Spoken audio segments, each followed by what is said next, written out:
Ang mabuting balita ng Panginoon.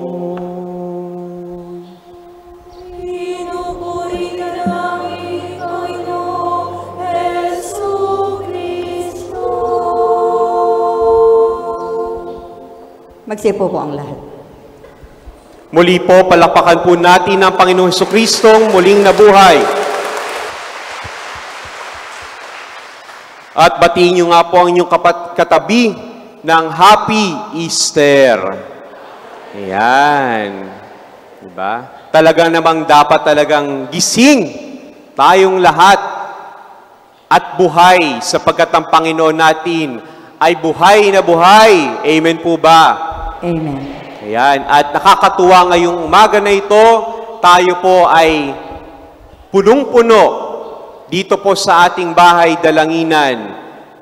At tayo po ay pinagdiriwang natin ang Pasko ng muling pagkabuhay ng Panginoon na kung saan ito po ay ginaganap natin simula po kagabi ng bihilya ng muling pagkabuhay hanggang linggo na ito.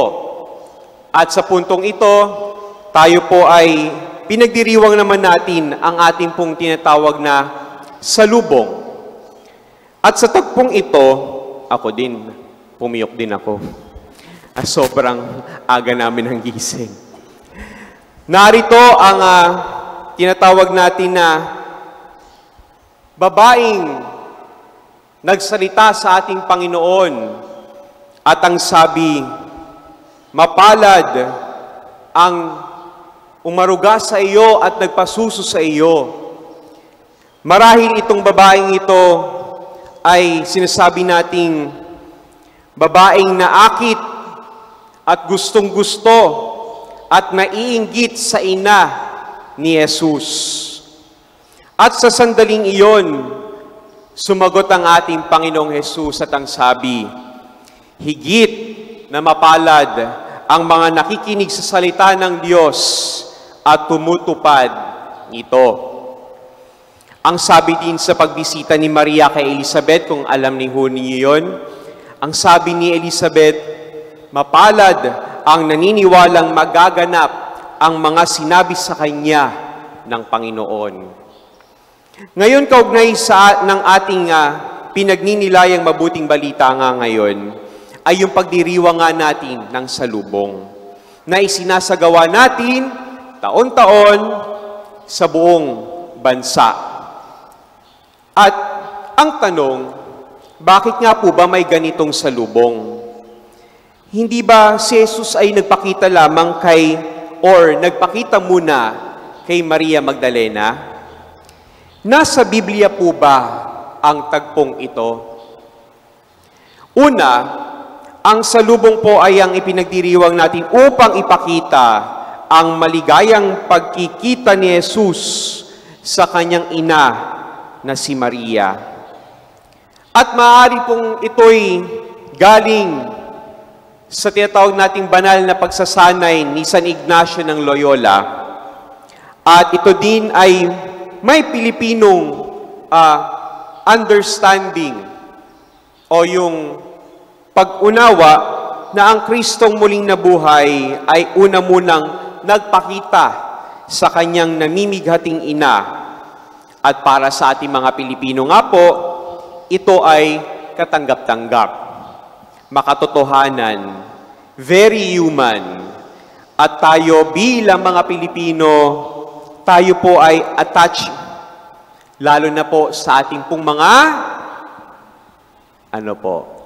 nanay.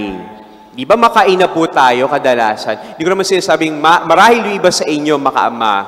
Pero majority po sa ating bilang mga Pilipino, tayo po ay makaina. At kaya kung ang Panginoong Jesus ay nagpakita sa mga apostol, imposible din na hindi po siya nagpakita sa kanyang ina at kanyang pinilitan ang lungkot ng kaligayahan. Kaya sa sobra nating pagmamahal, nakit tayo sa natamo ng ating mahal na Birheng Maria Dahil dito, ang daming nagdedebosyon at naglalaki ang mga imahe niya. At kaya kung mapapansin po ninyo, sa pagdaraos po nung tinatawag nating salubong o yung mga tradisyon nga natin na ito, lalo na po sa ibang lugar, ang imahen po ng alegria o ng birhen na ito ay malaki at ang pagkabuhay ay maliit. Sapagkat ipinapakita dito ang pagiging makaina ni Jesus kahit siya'y Diyos. Minahal niya ang kanyang ina dahil naramdaman ni Jesus ang kanyang pagmamahal at pusong handang ilaan ang sarili sa Diyos.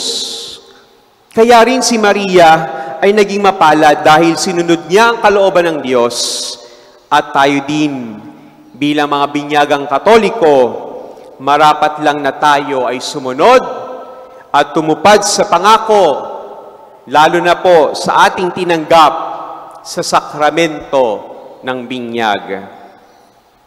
Mamaya po, babalikan po natin, sasariwain po natin muli ang pangako natin sa binyag.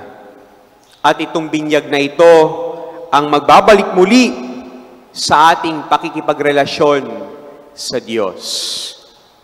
Sana, bigyan po natin ng kahalagaan ng sakramento na ating tinanggap. Kung nananalig talaga tayo kay Kristo, isabuhay natin ang tinanggap natin sa binyag. Nang sa gayon, matulad tayo kay Maria na maging mapalad sa harapan ng Diyos. Muli, palakpakan po natin ang Panginoong muling nabuhay.